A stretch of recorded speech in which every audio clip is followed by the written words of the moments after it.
Your lawyer has also maintained that you want your day in court. Who wouldn't? I discovered that Kelly Kumalo with her number 27827 044 358.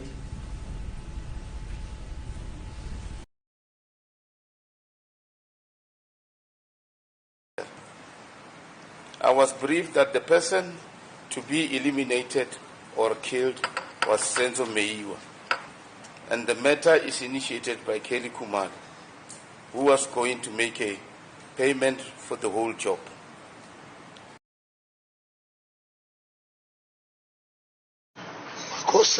Marco said to me, there is a job we need to do. I asked them what job, and Marco said they were hired by Kelly to kill Senzo. And I asked the suspect, which Kelly and which Senzo? The suspect said Kelly Kumalo and Senzo Meiwa.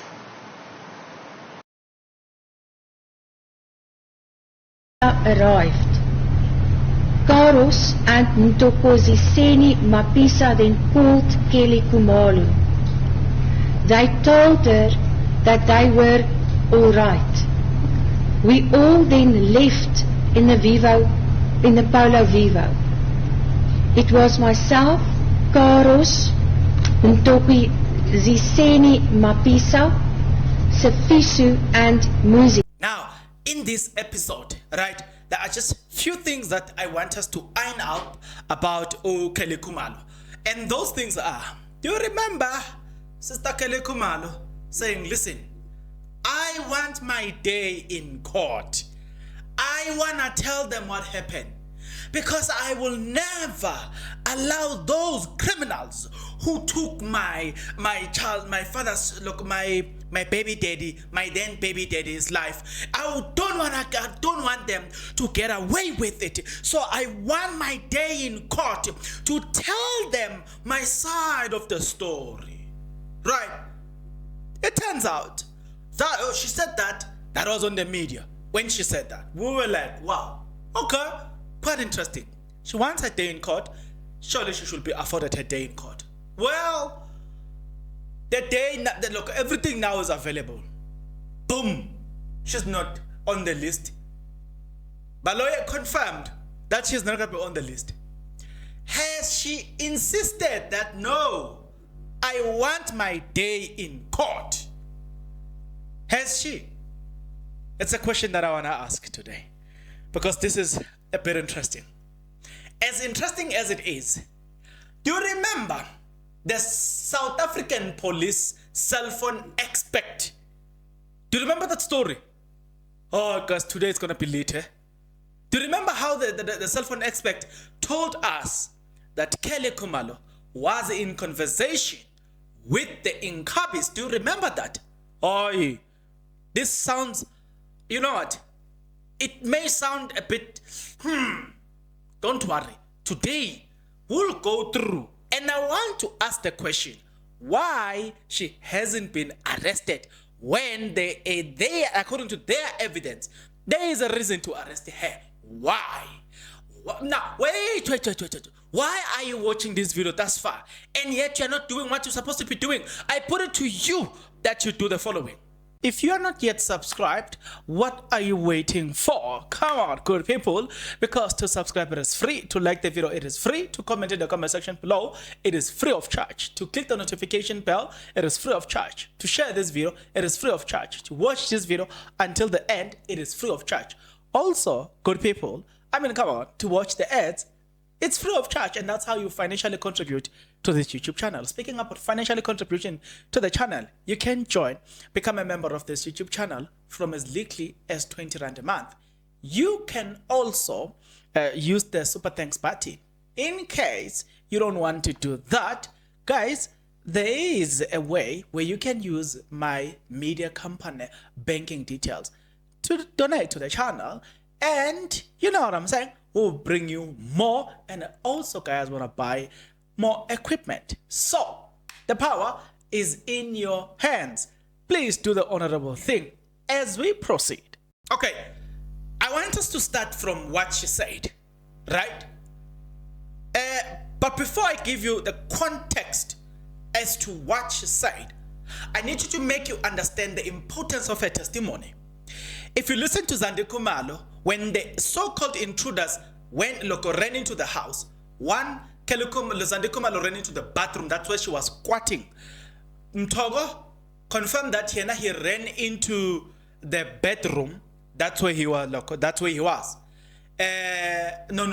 not Mtogo. Tumelo went into the bedroom.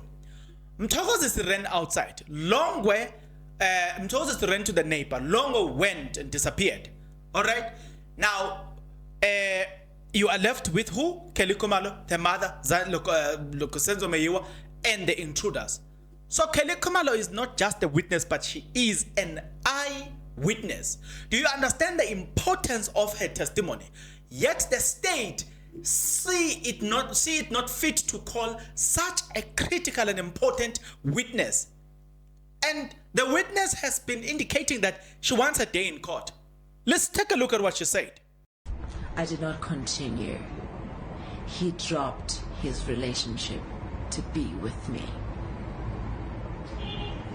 Your lawyer has also maintained that you want your day in court. Who wouldn't? Who wouldn't? My daughter's father was murdered.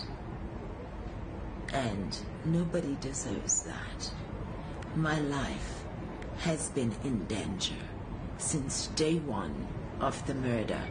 And the people I love have been in danger. And that includes my attorney. So, how would I not want my day in court? Because I believe with everything that if the court or the judge or the public wants to know anything, I'm one of the people that needs to say something. But however, the public does not understand the procedure of the court proceedings. I cannot just get on TV and speak whichever way that I want. Okay, now, wait. Don't worry. Why do you want your day in court? We may ask. Ntanzi said no, according to Ntanzi's confession. Ntanzi was sent. Ntanzi revealed that the mastermind is Kelly Kumalo, who paid them 100,000 rand. That does not make sense. But we'll get into what Ntanzi said, right? I want us to start from, I want us to start from the cell phone aspect. The South African Police Service cell phone aspect. We're just talking about Kelly Kumalo in this context. Now, I want you to listen to what the South African police, what the South African experts said. Take a look at this. During my analysis, I discovered that Kelly Kumalo with a number 27827 044 358 received a call from Ntuli Nkani with the number 27733 059202. Just read that first name. It's Fiso Kulu. Kisokule. Sorry. Now, all these people are mentioning one name. There's one thing that is common about these people. First of all, we heard it from her. Secondly, we heard from these people, right? They are saying the name that is common, that is a common denominator here is Kelly Kumalo, Kelly Kumalo this, Kelly Kumalo this, Kelly Kumalo this, Kelly Kumalo that. Fine, we appreciate that when we will take that. So that's according to the testimony given by the cell phone expert, who is the mastermind. This cell phone expert went as far as saying, we were told messages and SMSs that read as follows: I can almost not forgive myself if I cannot get rid of Senzo Meyiwa via SMSs. right? This SMS, according to the cell phone expert, was sent from Kelly Kumalo to Zandi Kumalo. Also, from the same person sent an SMS that goes like this: Senzo Mayiwa was brought a dark cloud here. Right? Do you remember all of that? If you do, let me take you now to the confessions. According to the confession made by Ndanzi, he named Kelly Kumalo as who? The mastermind. Now wait, this is like, it's not even enough. I need guys, I need to warm you up. Ndanzi made 2 confessions. Sbia made 1 confession. The common name in these 3 confessions is Kelly Kumalo is the mastermind. Kelly Kumalo is the mastermind. Kelly Kumalo is the mastermind. Take a look at what Ndanzi said. I was briefed that the person to be eliminated or killed was Senzo Mayiwa, and the matter is initiated by Kelly Kumalo, who was going to make a payment for the whole job. We were positioned accordingly that Nkani will be the driver, Moses Sibia will be the guard, and myself and Karos will get inside Kelly's house. Mapisa will be outside as a backup, and surveillance was conducted. Sunday at about between 1900 and 2000 hours, we then proceeded to the address. I went in with Karos, and others took their positions as discussed during the planning. When we entered the house, Karos shouted in Zulu, "Pans, imali ne my cell phone." I started collecting cell phones and cash that was in the container. While I was still busy, Senzo jumped to Karos, and the struggle ensued, where 1 shot went off and the second shot hit Senzo as the firearm was pointed at his chest. Now, move right away from Ndanzi, right? Ndanzi confessed, confessed and say, listen, this is the person who did this, blah, blah, blah, blah, blah, blah, blah, blah, blah. Everything was named, right? Of which you get that confession, honestly, I don't believe it. Like, honestly speaking, the confession in itself, there's too much contradiction. That's why you see that this person was forced to sign this document. There is no truth in this very document, right? There is no truth in this very document.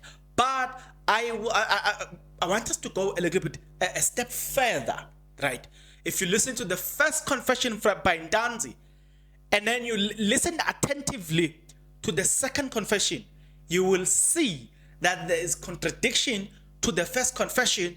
So from there, if you were Advocate Baloi having this confession in front of your desk, because I'm saying in inverted commas, having the confessions, I will tell you this, the confession were never before Advocate Baloi.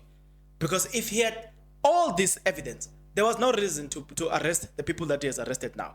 But take a look at the second confession from Ndanzi. Karos said to us, we all have to be positioned since we all are going to hit Senzo Mayiwa. We then all got out of the vehicle. Sifiso was the driver, Muzi was the lookout. Mapiso went to stand by the window, also a lookout for someone who might come out of the window. Karos and I was supposed to get in the house. When we got to the house, he pulled out a firearm. He ordered everyone to lie down and he demanded phones and money. Karos then gave me a phone. I had a plastic bag with me.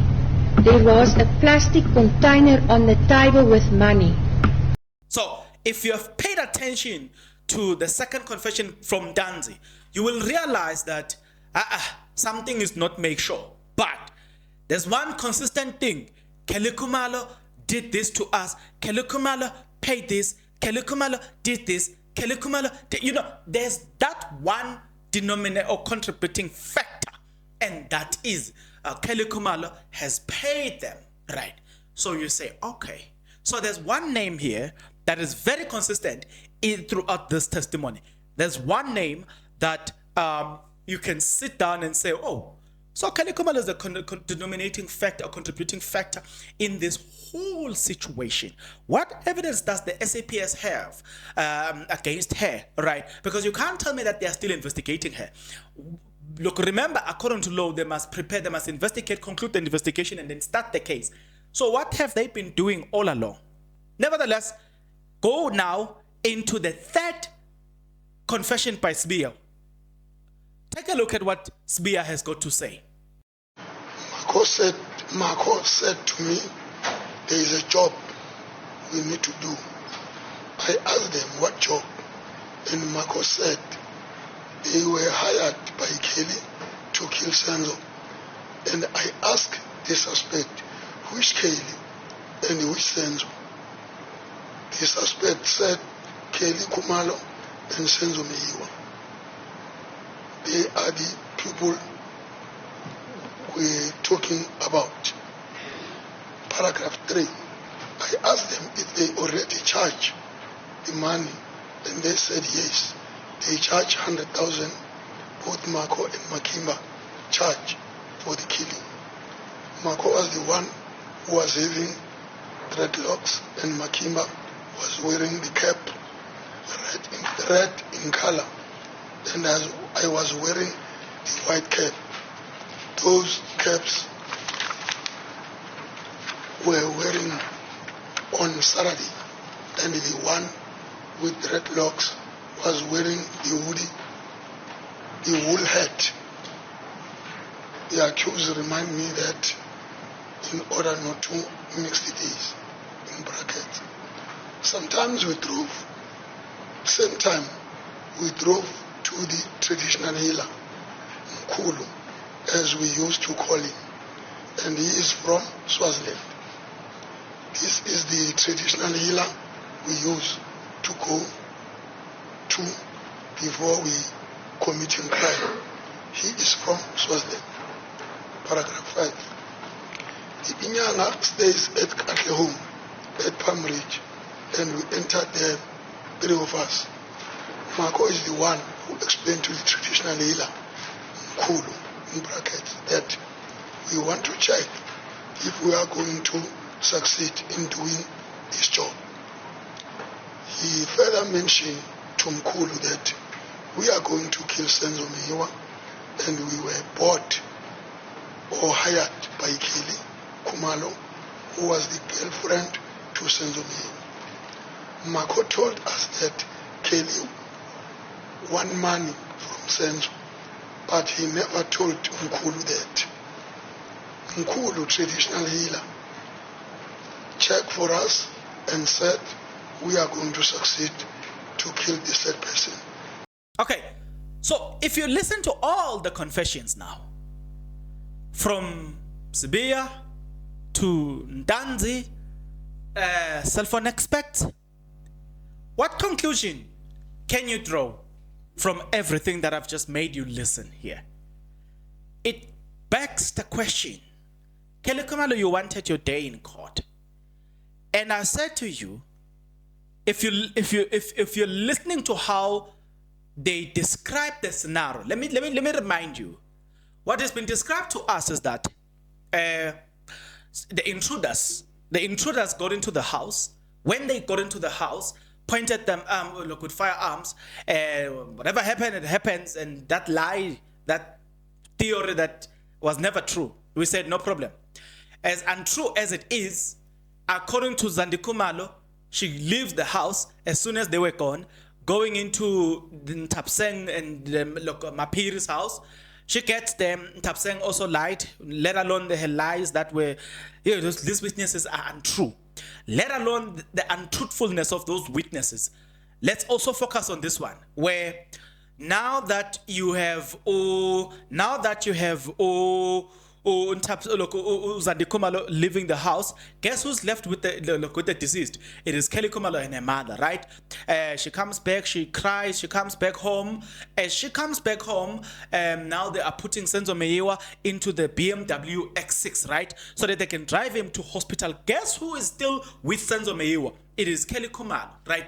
One fact that you need to understand here, Kelly Khumalo is still with Kelly Khumalo, according to all the witnesses. When Senzo was shot, Kelly Khumalo was physically present at the place of the incident. In the sense that I'm saying, other people were in the separate rooms, but Kelly Khumalo was physically present where the shooting took place. She was physically present, which raises eyebrow to say, why, if the state is interested to secure a fair trial, why can't you call such a witness, right?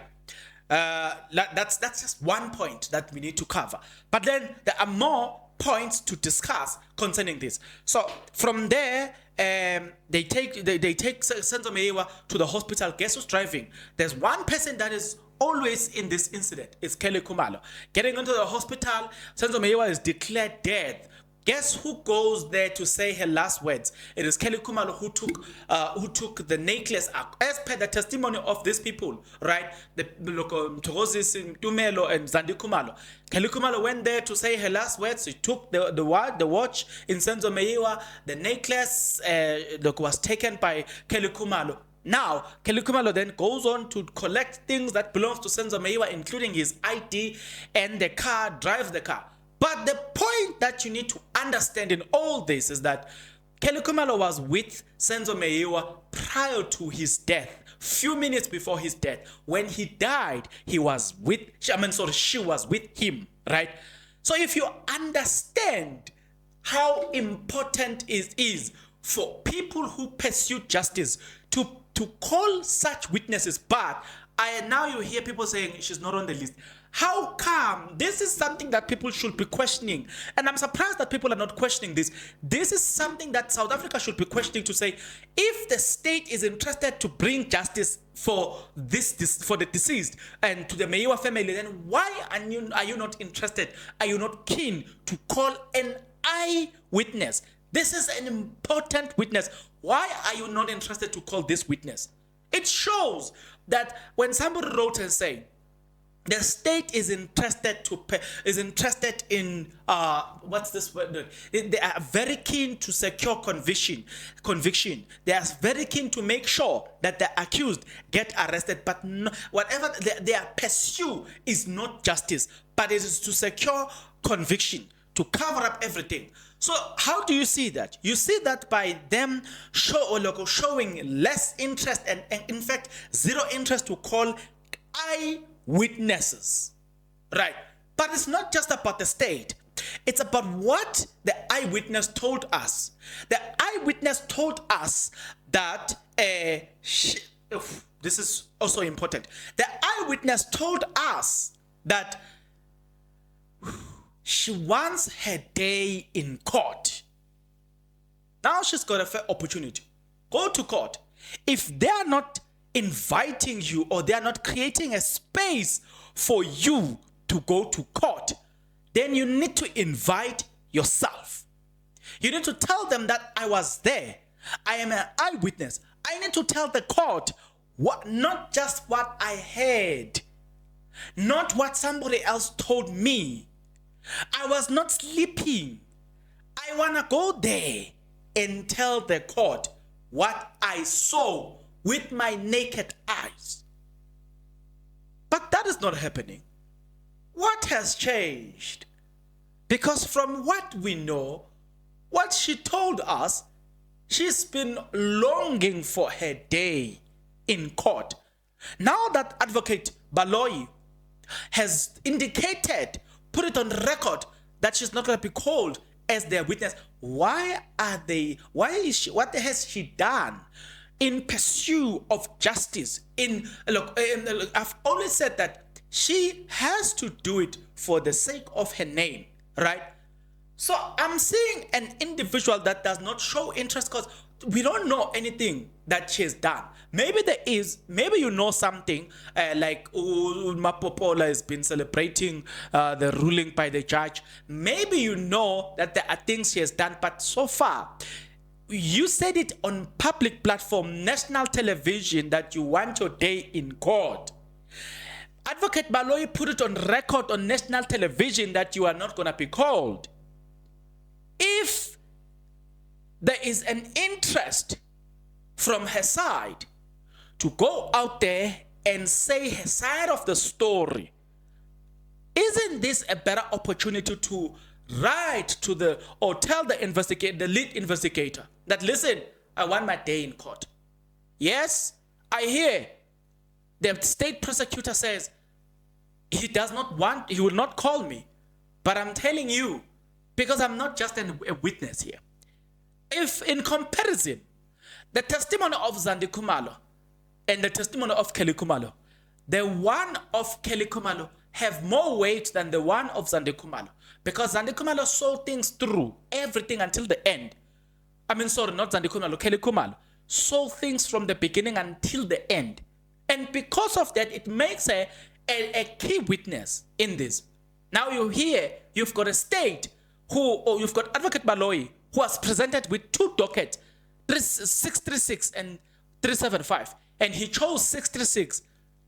Despite the fact that he chose 636, he still, with his team, decide that we're not going to call an eyewitness, and you want to convince me that this case is about pursuit of justice and they're representing the public interest. I told you, and I kept asking this question, whose interest does the state represent?